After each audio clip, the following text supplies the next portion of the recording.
Well, welcome guys. Thank you for having us today. It's our second webinar with Ben Q. And my name is Raph Nogal. I've been a professional wedding and portrait photographer since 2009. And I have Yadu Fereaud with me, fashion and portrait photographer. And yeah, today we're talking about sort of continuing on the webinar series about learning about light and understanding light. And we're talking about constant lights today, something that perhaps a lot of you haven't played with. So we want to really show you sort of the differences in the possibilities that you can create with using constant lights. And we'll kind of compare that to studio strobes as well to just give you, show you the differences between those two systems. Great. So right off the bat, I actually really liked, when I started photography, I really liked constant light, because even as I see, we're currently using this Nanlite 60 that's illuminating both of us. And it's easy for me to look at you and see exactly what the light treatment is doing, and you're seeing it live. So for someone who's learning, that is a great tool. It's kind of like if you have your ProPhoto lights with the modeling lamp on, it gives you an idea. It's not going to show you what the end result's going to look like, but it gives you an idea of how the light is falling, where the shadows are coming in. So again, it's a guide.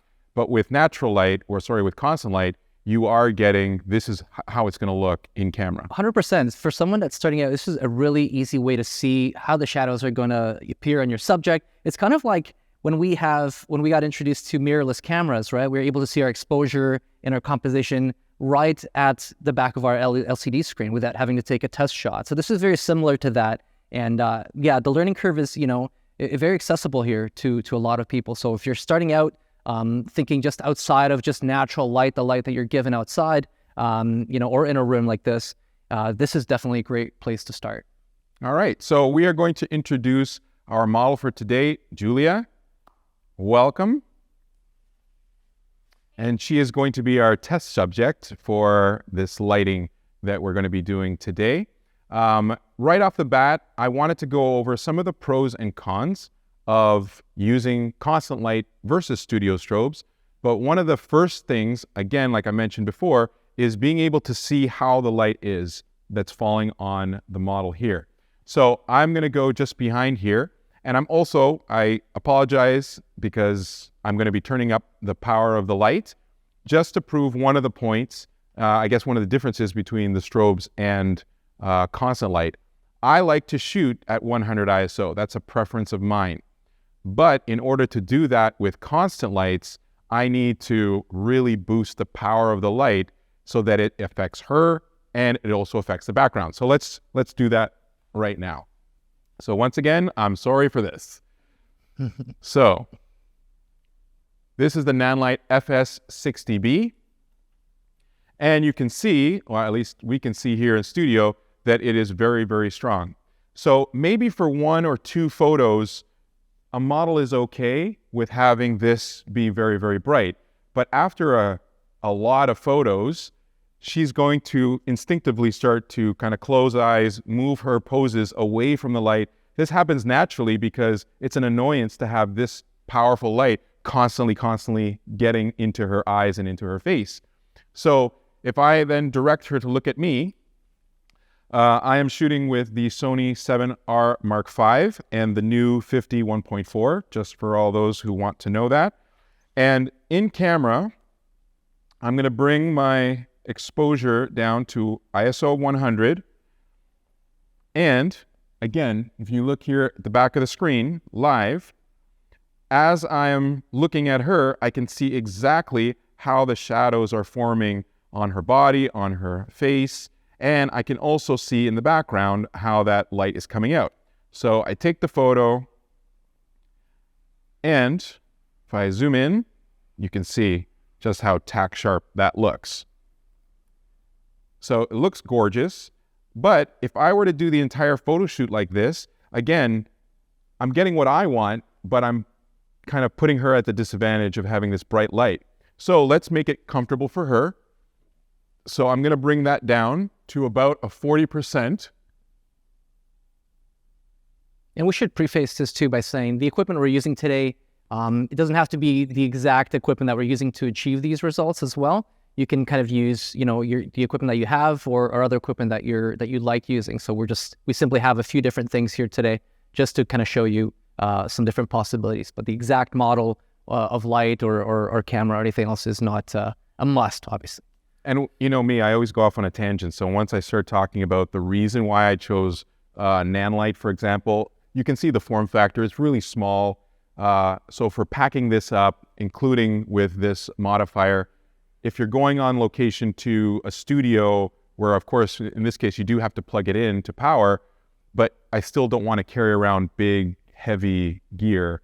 I want it to be small. So that's the reason for Nanlite. And this is a pretty nice size modifier as well, right? It's sort of was that about a 2 foot? It is a 2 foot. Yeah, so it's a 2 foot. 2 or 3 feet is usually where we are as on location portrait photographers. They're quite, mobile options as well. We don't want to go out there with a 5 foot octa if we don't need to. So just a really good size overall. So if you're wondering what kind of sizing of modifier would work, usually 2 to 3 feet is a really good place to start. Now, in this case, it does have a diffusion panel in the front, right? But again, with constant light, you have to worry about how many layers of diffusion, because again, constant light, even at full power, you're cutting the light with the more diffusion you have. So let's throw this back onto her. Now, I would consider this to be comfortable lighting. At 40% for this Nanlite, other lights are going to be different percentages. But for this one, I like the way that this looks. And you're about 3 feet away as well, just that's to give you a general idea. Yeah. So I haven't made any changes to my camera exposure. So I'm still at 100, just for you to see the difference here. And I'm going to take this picture. And then you can see this is the first image that I shot at 100% power. And then this is the second one. Now, right off the bat, this might be the preference. You might say, I'm okay with this. It looks good. But what did we lose in the photo? Well, we lost the background. By turning down that power of the light, it was the only real thing that was influencing the background. So we lost it. So now, shooting in constant light, my only solution is if I made it comfortable for her, now I have to boost my ISO. And that's where my conflict is with constant light. I know that I'm going to boost this to, let's say, 320. Now, most people will say 320 is not that big of a boost. In fact, I remember back in the day when I was shooting with DSLRs, it was like 800 ISO was your limit. Anything that was higher than 800 ISO, it was grainy, it had color noise, it looked horrible. But now these cameras do so well, even up to like 3200, 6400 ISO, they look good. So I know I can get a good exposure, but to try to match what I was getting at 100%, I'm going to be at 320. So here, I'm going to take that exact same photo again. And if I go back, this was the original at 100%, and this is the secondary one right now at 320 ISO. So once again, I'm getting her absolutely tack sharp, and the picture looks amazing and gorgeous, but now I do have that background that comes in again, okay? So that's kind of the outlook of doing a photo shoot with constant light, powering it down, and having to adjust my ISO to compensate. So there's kind of two things at play here, right? The exposure on your subject and also the exposure on the background. And by moving the light either closer or further, which we haven't done yet, will obviously affect that, or powering up or down the light will also play a role in that as well. So you need to keep that in mind as you're setting up these shots. Yeah. So I'm going to turn off this, and I'm going to bring in the Profoto B10 just to show that there is a difference. One of the other things that I wanted to touch on as well is the issue of battery life. So with both of these two units, with the Nanlite, you can attach a handle where you can put some batteries on there. But of course, that's not going to last for 2-3 hour photo shoot. It's going to run out. So if you're shooting that on location, remember that that's going to be an issue, is battery life. Whereas this Profoto B10, with the battery pack that I have, I can comfortably shoot the time here even on battery, because again, I'm not using full power when it comes to the Profoto. So I'm going to turn this on, and I'm going to activate the modeling lamp. Now you can see right now I have the modeling lamp set to 100%. So this is as powerful as this can be. Now if I wanted to use the ProPhotos modeling lamp as my constant light, to get that same effect, I would have to get much closer to her. And because of the inverse square law, as Raph was mentioning briefly, she is lit, but that light is not transferring to the background. Okay, so even at that 100 ISO, if I were going to take that same picture and then review it, you can see just how much darker it is on her. And that's the ProPhotos modeling lamp at 100% power. So now let's keep in mind too, this is the B10. There is also a B10X, which does have a boost in LED power. So I think it was got from 2,500 lumens to I think 3,200. Don't quote me on that, but it's definitely a noticeable percentage. And one other thing that's in play here is the modifier is different. So if that modifier, if the actual diffusion panel is made of something different, thicker, if there's a secondary diffusion panel perhaps, all that comes into play in terms of the output of that LED light. Yeah.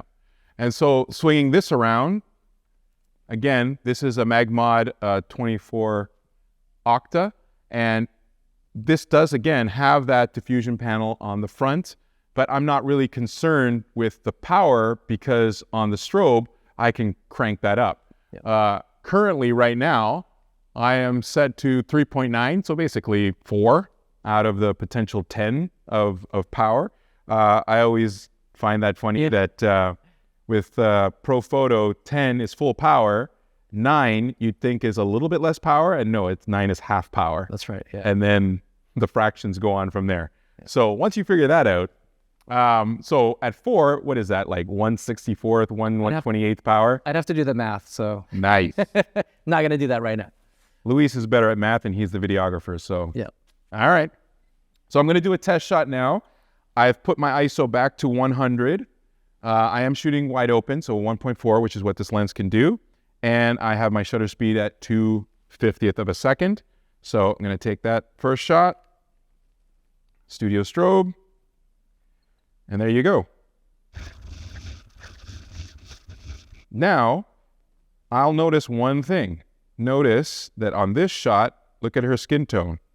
So that constant light, daylight balanced, my white balance is appropriate for that. Now that I'm shooting with the ProPhoto, what I'm going to do is I'm going to change my white balance in order to compensate. And now I get that beautiful skin tone. Okay? But in terms of the power, me getting the background details to see how sharp that image is and the light fall off, I mean, that looks fantastic. So would you say we're getting pretty similar results here? Yes. The constant light and the flash? Yes. I can say that maybe specularly, the ProPhoto is giving me more specular highlights. So specular highlights is, for example, depending on how greasy the skin is or reflective the makeup is, the light will always have this little area right here where that light, it's like a hot spot, almost like but a desired hot spot, I would call it. So on the constant light, because of that spread, I don't necessarily get that defined spot. So when I say this looks more production, I'm talking more about studio strobes because it gives you that kind of very crisp look. I get a lot of photographers, they describe it in different ways, but the majority I hear that say, oh, that looks crisp. And they're referring to that specular highlight that's just illuminating crisp that is a area. good way of describing it. And a lot of times we'll get that with silver reflectors, right? If you're just using a reflector that reflects, let's say, daylight, and you're using the white side, you won't have much specular highlights. If you use the silver side, you'll get more of that. Same with beauty dishes. If you use more of that silver, more punchier, more crisp, that's the kind of the result that you get. So yeah, it's a good way of describing it. So another pro on the constant light side. So right now at 3.9, with how I'm illuminating with the ProPhoto, I can shoot, throughout a couple of images of her as she's posing and things like that. and I don't really have a problem with recycle time. With a constant light, the light's always on. So as long as I'm tuned in, I can shoot as many frames as I want, and I'm going to get the exact same results because there is no recycle time with the constant lights. Now, there are certain constant lights, certain brands that claim to flash with it. And what that light is doing is, let's say that light can go to 100%. For the flash portion, it will go to 110%, which again, don't know how that's possible, but it's giving an extra boost of light or intensity, and it can keep that up over and over and over again. So no recycle time, and you can shoot, if your camera can do 10 frames per second and 20 frames per second, it can do it because it's constant light. As opposed to this Pro Photo with, as I start shooting, well, you might have a misfire, or it might not recycle as quickly in order to get the very next shot. Especially if you're moving up in power, if you're shooting at 9 or 10 full power, that takes that 1 to 2 seconds to actually recycle. So you will have to kind of time your shots based on that as well, right? If you're battling a lot of daylight. So I'm going to do a little bit of a burst. Now this right now with the R5, 7R5, right now I have it set to low. So as I do this little couple of shots, you can see, you can move around, you can do some of your posing, and you can see that at this speed, no problem, the flash is going to fire, and even if I do get a missed shot, it'll do it. Okay? Now, I go into, why not? Let's go to high, see what happens. So now I'm shooting much faster per second shooting.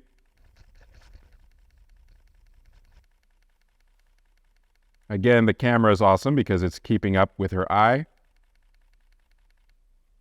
Taking in mind that this camera is doing 61 megapixels, the benefit that I like about the camera, this is again a side note because I love tangents, is that I don't necessarily need to be shooting at 61 megapixels. So right now I actually have it set to 26. So I can change both the RAW and the JPEG to shoot at lesser megapixels. Now, if this was beauty or jewelry or something like that, I would probably want to get up to 61, and I want to get all the details, almost like more commercial work. But in this case, it's great because now I can put this camera to its fastest per second shooting, and I won't have the buffering issue. It'll just, record as it's going in. So now, as a difference, I'm going to get rid of the Pro Photo light. I'm going to bring back the constant light.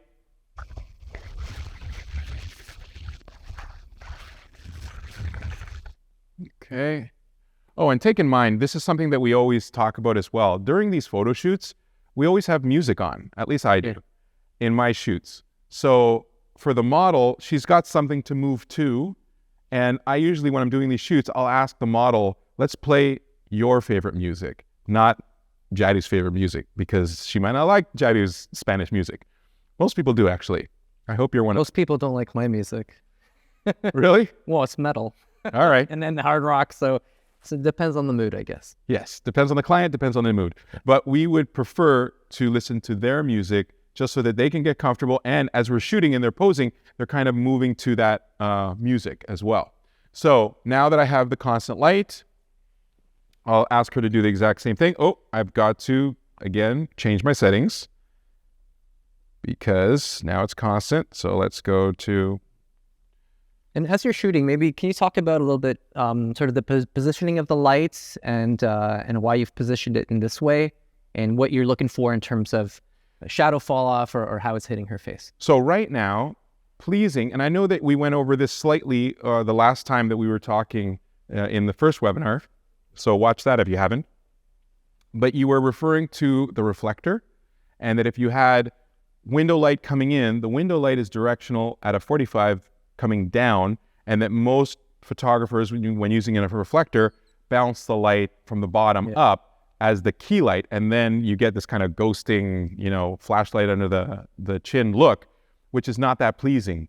So I tried to think, what is my main light? If this is my main light, I do want it to come down, typically at a 45. I might move it around, getting closer or further away, but that's typically where I want it to do that.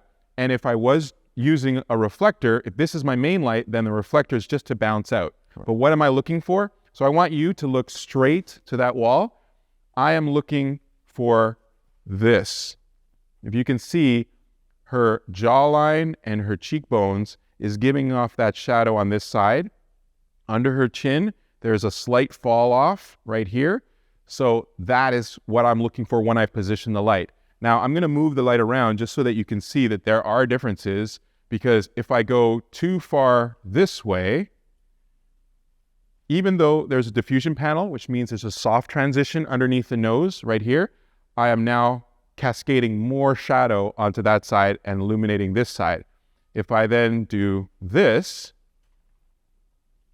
now almost that side of the face is completely in shadow. Now, some things to look at as well is she has very beautiful curly hair. If I put the light behind, now that hair becomes the shadow on her very face that I'm trying to illuminate. So those are little things that you have to keep in mind in how you position your light. So at least here with constant light, I can see it and I can say, oh, is that the way I want the photo to turn out? Or do I want to move it? Now, why I don't put it directly here and directly down, it's kind of harder to see here, is because I've now flattened all of those features. And even though the light is slightly elevated, I'm still getting the shadows here and the shadows here, but I've flattened out a lot of those features of her face. And that can be a look in itself as well, right? That traditional beauty dish type of beauty lighting where it's above, you get the butterfly lighting. And that can definitely be a look as well. So that's what I love about photography in general, is just, it's all subjective. It's all about what you want to create. But like Yadu said, this is a great way to see exactly what you're getting. So once again, we will shoot. So I'm going to bring this again, same distance.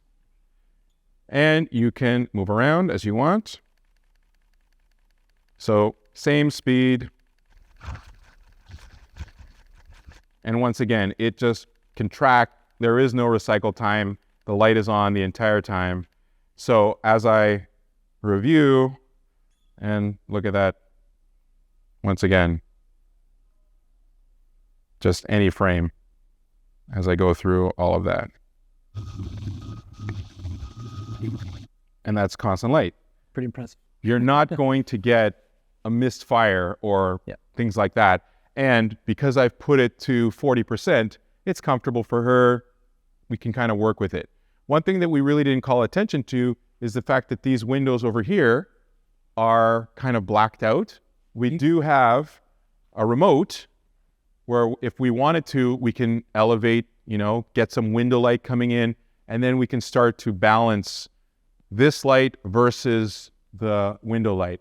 For example, if I did want that background to be illuminated a little bit more, well, all I have to do is raise that curtain a little bit. That light will influence the background, and then all I really have to do is control the constant light hitting her. Which then kind of brings us to perhaps some of the negative things about using off-camera lighting, because at one point, we're going to have so much light that these are going to be rendered useless in a sense, where they're just not powerful enough to be able to battle today's extremely sunny outside, probably clear skies. If we were to take this outside, I don't think it would do too well. And that's where strobes will definitely be a benefit. And I'll show you that later with my setup. And then the other thing is, because we talked briefly about window light, but there's also the house lights. So if we were to go and, Raph, you can go and turn them on, and you'll see that even the color temperature changes in the room. It might be something that you want and something that you don't want. Now, these lights are tungsten, which means it's giving a warmer tone to the room. So do we then want to match that with the nan light so that there is a difference between the background and her in terms of the light?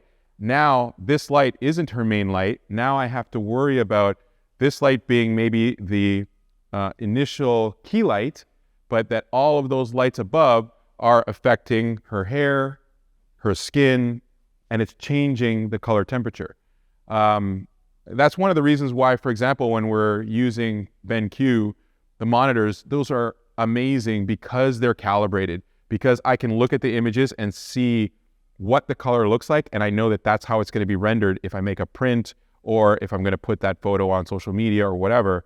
I want that accuracy, and that's part of it, knowing which lights to turn on and which lights are influencing your image so that you don't have to do all this correction after the fact. And how would we match this type of light? Let's say we were to use those room ambient tungsten lights.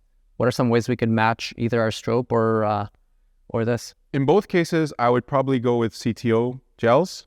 Color temperature orange? Yeah, Yep. color temperature. Oh, I like it. That's what CTO stands for. That's right. So yes, I would probably put some type of gel, and in most cases you have two types of gels. There's the correctional gels, and then there's the creative gels. Yeah. I probably wouldn't throw like a purple magenta or something like that on there. But if I just wanted to match the color of the room, I would then select like a CTO gel, and there's different grades of CTO that would work out in this circumstance. So yeah, that's what I would do. Perfect. Awesome. So why don't we move on to sort of my setup, and we're going to kind of play within this really cool jungle theme or garden theme, I guess, more appropriate garden theme. And we're going to use a couple of different modifiers as well. I have a tiny little light that I'm going to use. This is something that you can probably just get on Amazon, and it's extremely portable. A lot of guys use it for video lights. So video lights, little LED lights that you can put on top of your hot shoe on a video specific camera. It is something that you can use as well. And it's quite portable, quite small, and oftentimes quite powerful as well. So let's do that. Okay. We'll clear this out. I'm going to grab my lights, and Jed is going to help me. So as he's doing that, I can briefly show you what this is. This is Amaran. I don't really know this brand. It's by Aperture. It's this little guy here. It's got a magnetic, so that's what it looks like. It has a little magnetic diffusion panel, if you want to call it that, and there's some, you can power this up and down, and it is quite bright and powerful. So oftentimes I'll use this just as a kicker light, but we'll use this as a main light just to kind of give you an idea of what it can do. Perfect. So let's keep this on the little CTO gel just as a backup. Kind of throw that in your pocket for me, and then we can use this. No pocket. Okay. So I like this little area here as she's kind of exploring the garden, let's say, and we have her right in there. So Yadu, what he's going to do is he's going to kind of find a nice spot. I really like the back shot. Yeah, that's perfect. That's beautiful. Turn slightly this way for me, just right here. Turn. Yeah, right there. Perfect. Beautiful. Good.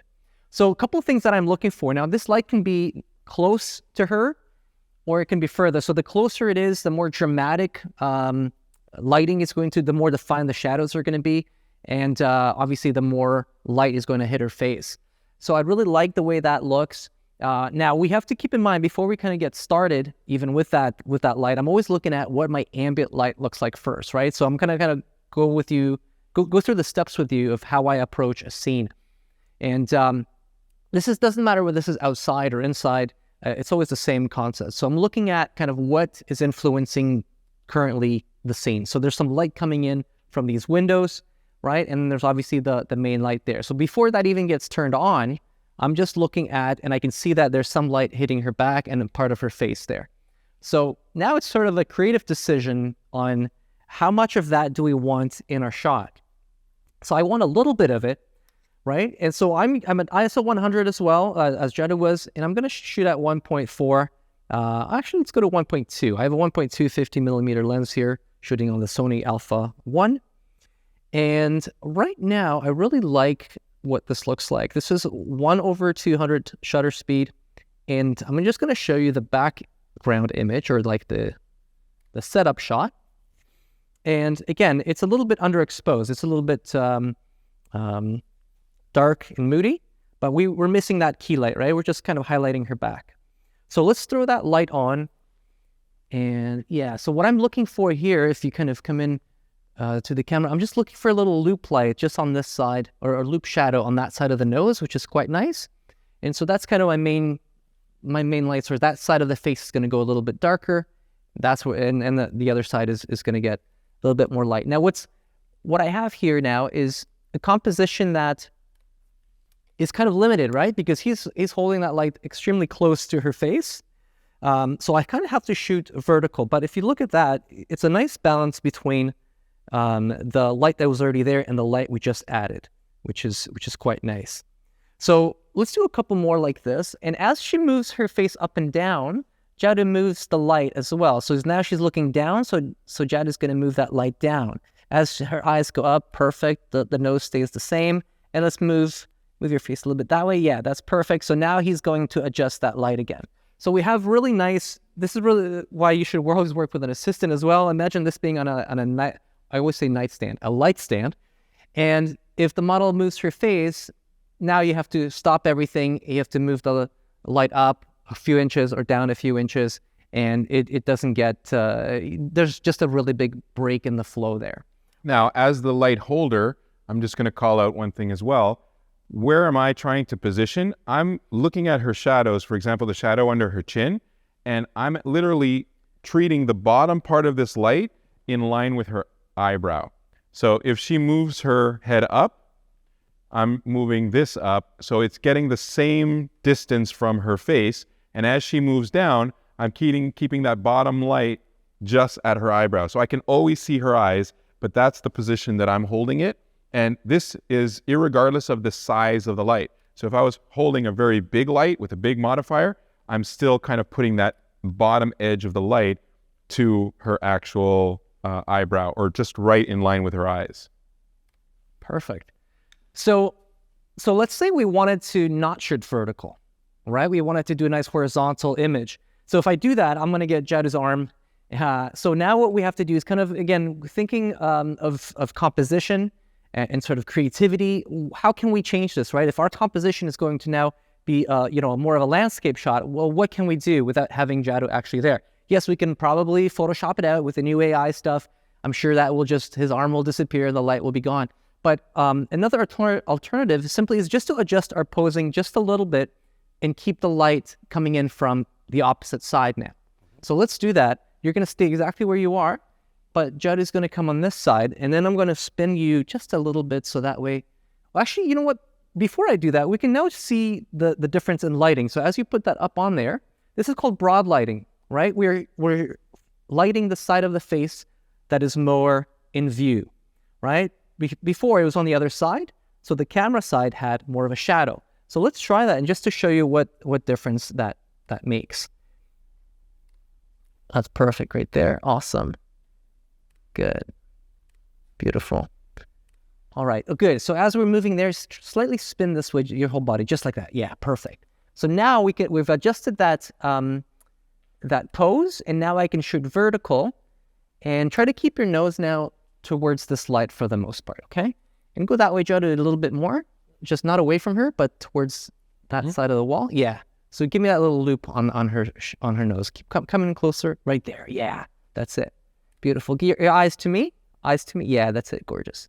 Beautiful.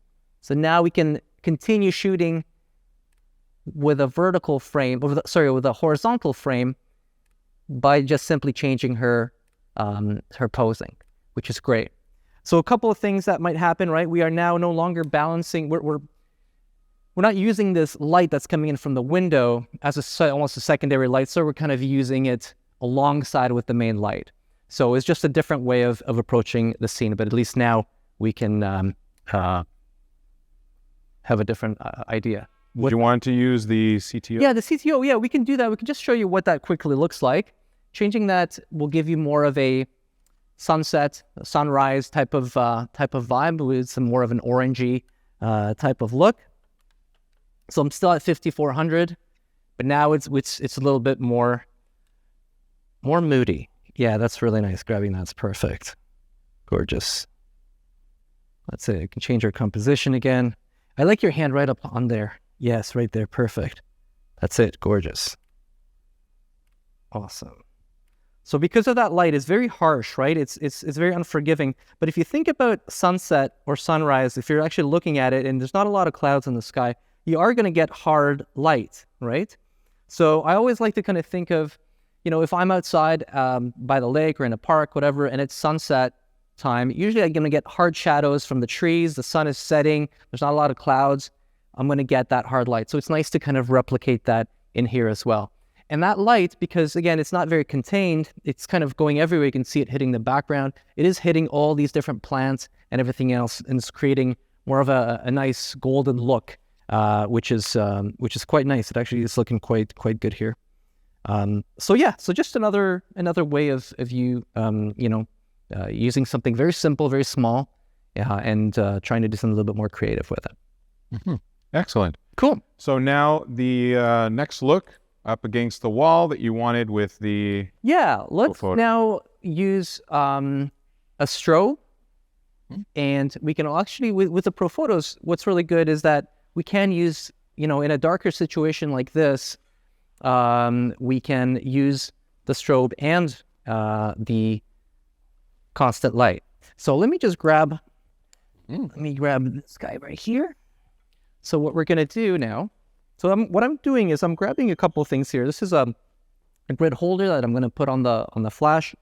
I also have a grid here. This is 10 degrees. So you can kind of see as I move that, you can kind of see me through it. And then when I move it off to the side, you can't. So what that typically does, it's what it's meant to do is basically narrow down that beam, right? The beam coming out of a flash, a bare head like Yadu is holding there, is 77 degrees, right? So it has quite a bit of spread. As you can see, it's hitting everything, not just our model there, but the entire wall. So as soon as we put that on, it's going to create this little path of light going from 77 to 10. So let's do that. I'm going to take the CTO gel off for this one, just so that way. Okay. So right away you'll be able to see the difference. How it's just simply there's a little bit of a spot on her, which is pretty cool. It's very dramatic. This is very much my style of photography. I love the dramatic. I love hard shadows, hard light. So this is perfect.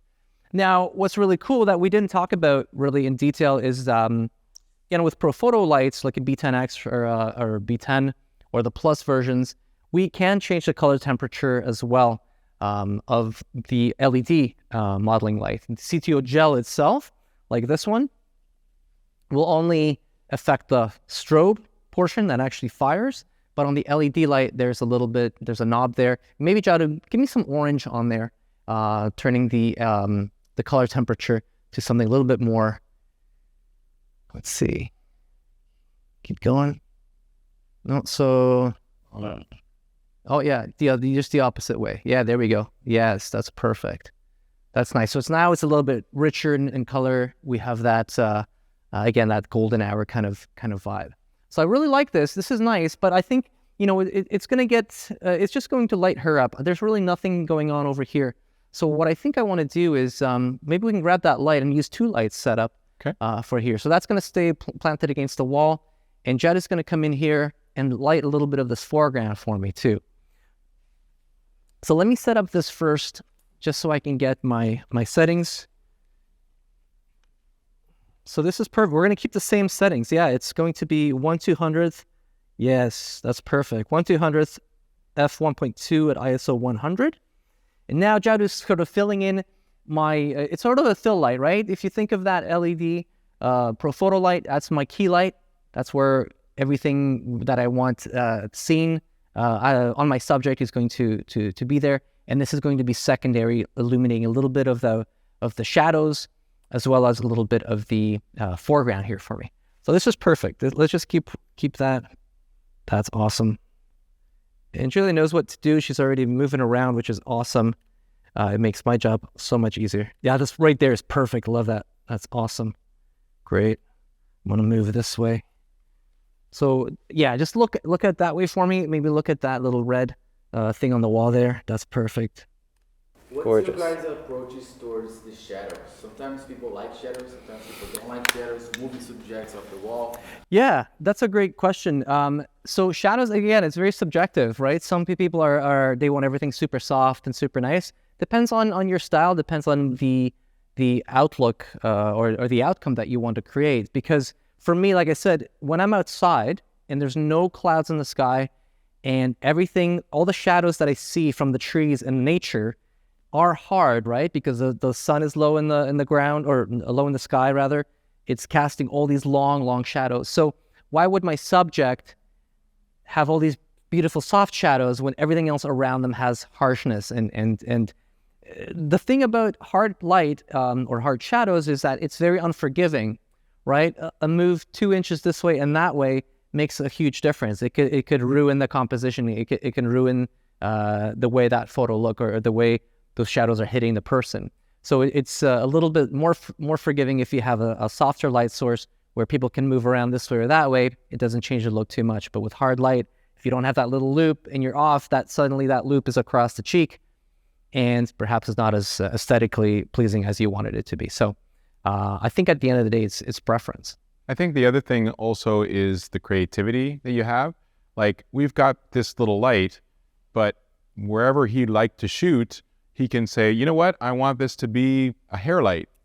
Yeah. So I can kind of get into that frame, and he can move me closer or further away to do that. So now you've got light on either side.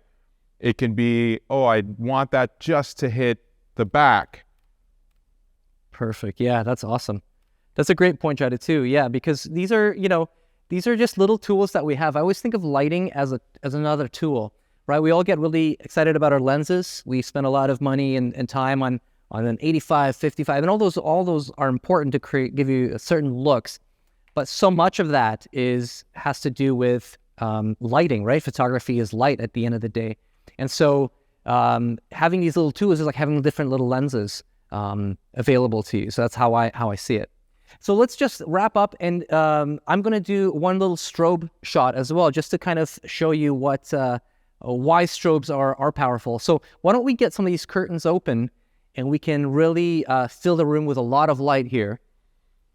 And that way we can show you the power of what a strobe can do. So there we go. You might as well get both open if you want here. And you know what? Maybe what we'll do is we'll actually move you back to this side, Julia. And if you can grab my photo light. Yep. Now we're going to be really close to that window. We're going to put you back into this spot just so we can keep things consistent. And now there's a lot of light here. So with this setting, I need to take things down a little bit here. I'm going to go to f2.8. And I'm going to go into high-speed sync. We're going to go to 1/800th of a second at ISO 100. So now I'm killing a lot of this light. It's going to be very moody. And the way I do things, again, now I'm adjusting for the background light. There's a lot of light now. You guys can see here that it's changed quite a bit. And I've dialed all that in, ISO 100, f2.8, 1/800th of a second. So I'm going past my native sync speed. And now I'm turning on the light. My first shot is typically with TTL, and that will do basically through the lens metering. We'll talk to the camera will talk to the light. They're all going to have a good chat and figure out a power setting for me that they think is a pretty good exposure. So let's try that. We're going to do that real quick here. Okay, so it did a pretty good job. It's a little bit too much, so I'm going to take it down about half a stop, and we're going to go one more. Perfect. Yes, awesome. And I'm going to go one more half a stop. That's it. That's it. And chin up for me for this one. That's it. Beautiful. Good. Right, so you guys will see the difference now that we've killed so much of that daylight, yet we're able to fire and create a shot that we want. Now, a couple things we can do is, because perhaps a little too moody and too dark for you, so now what we can do is we can start letting in some of this light in, right? We can go to 1/250th of a second, and you're going to see that a lot more light will come in. So chin up this way towards that light for me. That's it. Beautiful. That's it.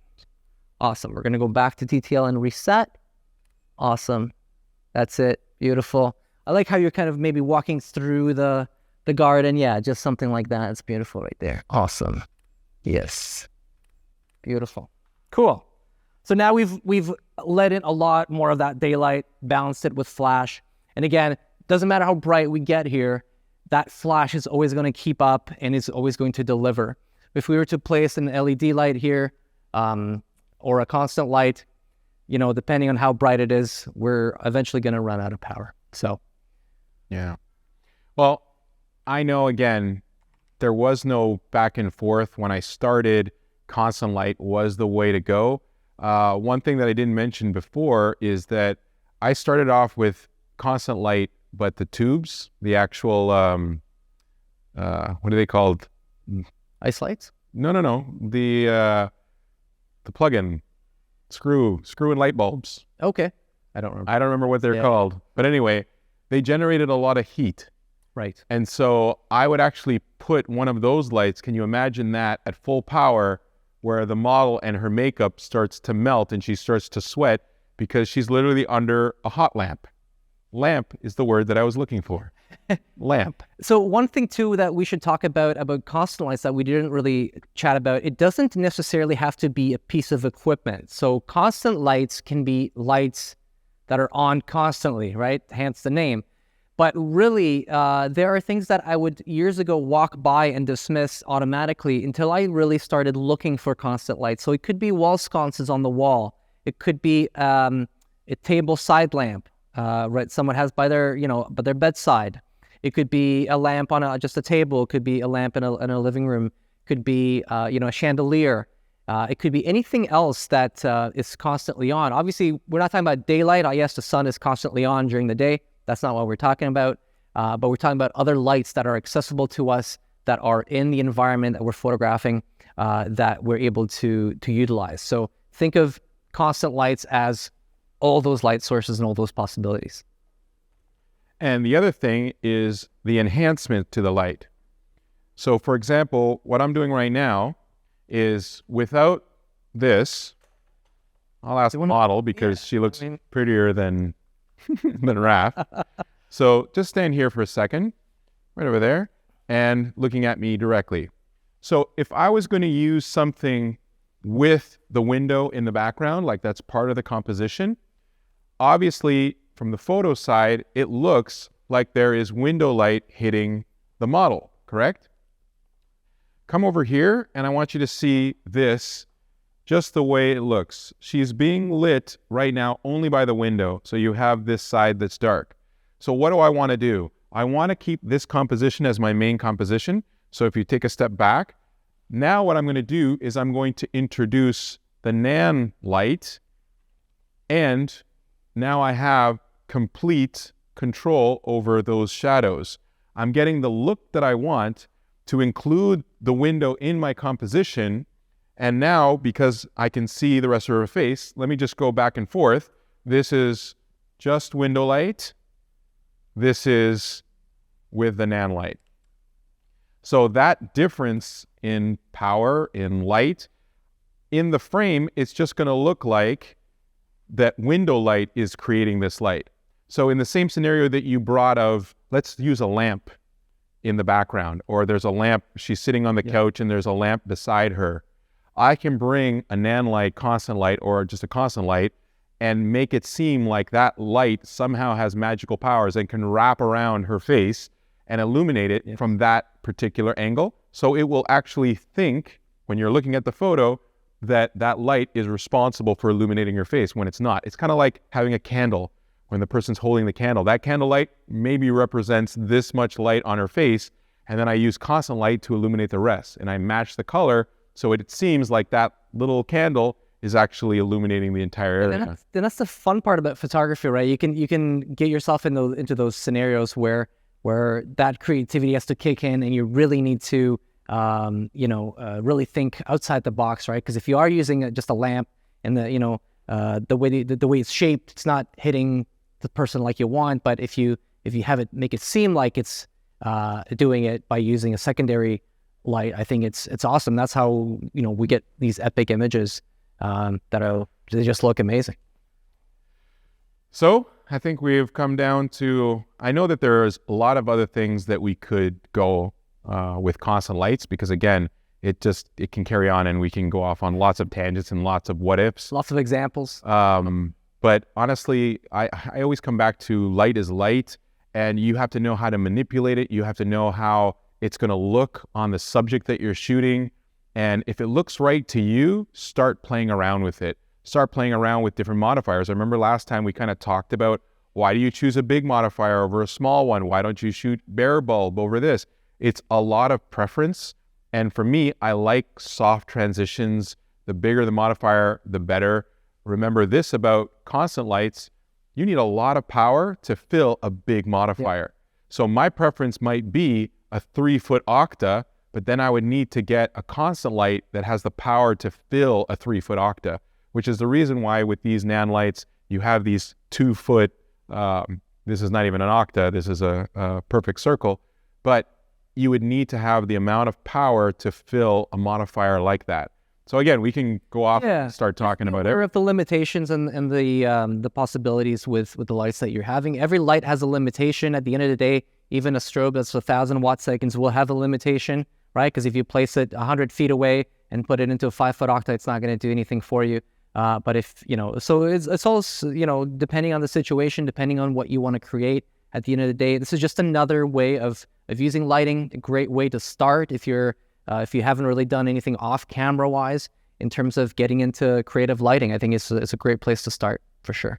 Absolutely. So I want to say thank you to Raph for coming today. I want to say thank you to Julia for being an amazing model.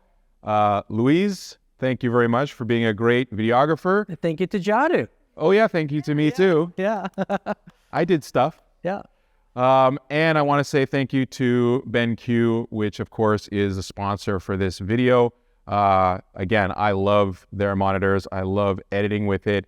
A side note, I was using a 4K monitor, like a 4K TV before, and I knew that I had to do all these compensations because the way the photo looks after the fact was completely different from the way it looked when I was seeing it on that. So once I switched over to BenQ, it was like, oh my God, smooth sailing, because then I could actually see this is the way the photo is going to look when I print it or when it goes to social media or wherever it goes. Yeah, 100%. That's important stuff. As visual people, photographers, it's definitely, it's a step that a lot of people forget about. The calibration, a good monitor that will get you results online and offline, obviously, in print. So, all right. Thank you very much. Well, thank you very much for joining us, and we'll see you next time. Yep. Bye. See ya.